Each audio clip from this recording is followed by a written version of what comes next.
अब हम सॉल्व करेंगे क्वेश्चन नंबर 3 को, जिसमें लिखा है अभाज्य गुणनखंड विधि द्वारा निम्नलिखित पूर्णांकों के एचसीएफ और एलसीएम ज्ञात कीजिए।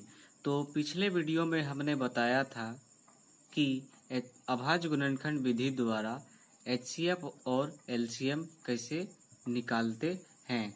तो हम उसी प्रक्रिया के द्वारा इन प्रश्नों को सॉल्व करेंगे। तो चलिए वीडियो को स्टार्ट करते हैं।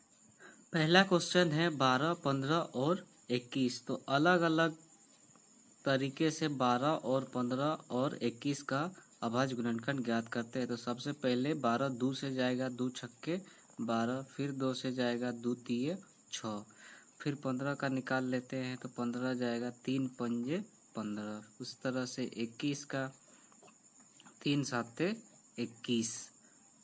अब 12 का अभाज्य गुणनखंड 2 देखिए कितना बार आया है, 2 बार, इसलिए 2 का पावर 2 गुना 3।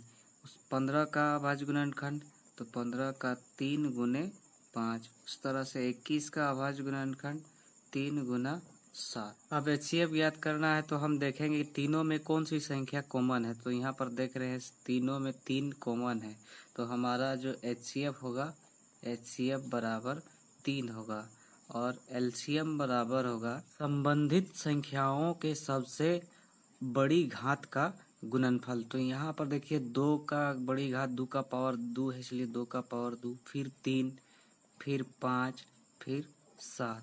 इस तरह से इन सब का गुना करने पर आएगा 420। तो हमारा एचसीएफ बराबर 3 हो गया और एलसीएम बराबर हो गया 420। दूसरे नंबर पे लिखा है 17, 23 और 29।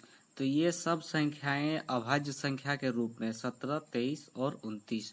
अभाज्य संख्या का गुणनखंड 1 और केवल वही संख्या से जाता है, इसलिए 17 का जो अभाज्य गुणनखंड होगा 1 गुना 17। फिर उसी तरह से 23 का जो अभाज्य गुणनखंड होगा 1 गुना और वही संख्या 23। फिर 29 का जो अभाज्य गुणनखंड होगा 1 गुना और वही संख्या 29।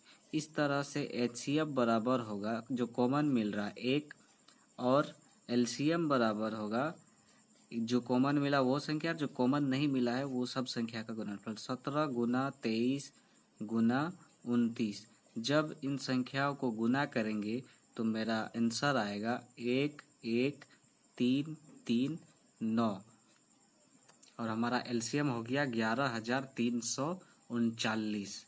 और ये आंसर में दिया हुआ है, बुक में दिया हुआ है 11,309, जो कि गलत है और यही वाला हमारा सही है 11,339। तीसरा नंबर में लिखा है 8, 9 और 25। तो 8 का अलग से अभाज्य गुणनखंड निकालेंगे तो 8 2 से जाएगा, 2 4 8, फिर 2 से जाएगा, 2 दूनी 4, फिर 2 एक अभाज्य संख्या है तो ये 2 एक के 2। उसी तरह से 9 का 3 से जाएगा, 3 तिया 9, और ये 3 एक अभाज्य संख्या है तो सिर्फ 3 से जाएगा, 3 एक के 3। 25 का तो 5 से जाएगा, 5 एक 5 एक 25, फिर 5 एक अभाज्य संख्या है इसलिए यह संख्या खुद 5 से जाएगा, तो 5 एक के 5। इस तरह से 8, 9 और 25 का अभाज्य गुणनखंड अलग अलग लिख लेते हैं। तो 8 का हो गया 1 गुना 2 का पावर 3, 9 का हो गया 3 का पावर 2 गुना 1 गुना 3 का पावर 2, फिर 25 का हो गया 1 गुना 5 का पावर 2। अब हम लिखेंगे एचसीएफ बराबर, तो एचसीएफ देख रहे हैं कि यहाँ पर कॉमन क्या मिल रहा है, 1 मिल रहा है, तो एचसीएफ हो गया 1। अब एलसीएम, तो एलसीएम बराबर जो कॉमन मिला वह संख्या और जो कॉमन नहीं मिला है उन सब संख्याओं का गुणनफल। तो 2 का पावर 3 गुना 3 का पावर 2 गुना 5 का पावर 2। अब इन सब को गुना करेंगे तो मिलेगा 1800 मिलेगा और यही एलसीएम है। अब क्वेश्चन नंबर 4 में दिया है एचसीएफ बराबर 9, तो एलसीएम ज्ञात कीजिए। तो सबसे पहले हम लोग लिखेंगे, यह है एचसीएफ 306 और 657 का एचसीएफ हम 9 दिया है और निकालना क्या है, एलसीएम। तो एलसीएम 306 और 657 का एलसीएम क्या होगा, तो हम जानते हैं कि दो संख्या का गुणनफल बराबर HCF इंटू LCM होता है। दो संख्या क्या है ना, 306 और 657। तो लिखेंगे 306 गुने 657 बराबर HCF हमारा 9 दिया हुआ, इसलिए 9 गुने LCM।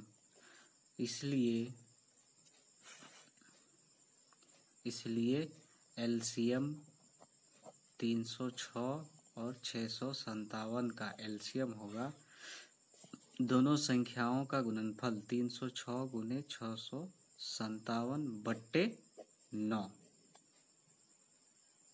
अब 9 को 657 से भाग देंगे तो कट जाएगा, 9 साते 63, 2 बचा 27, 9 तिया 27। अब 306 और 73 को मल्टीप्लाई करेंगे, 22, 33, 8। इस तरह से LCM हो जाएगा 22, 33,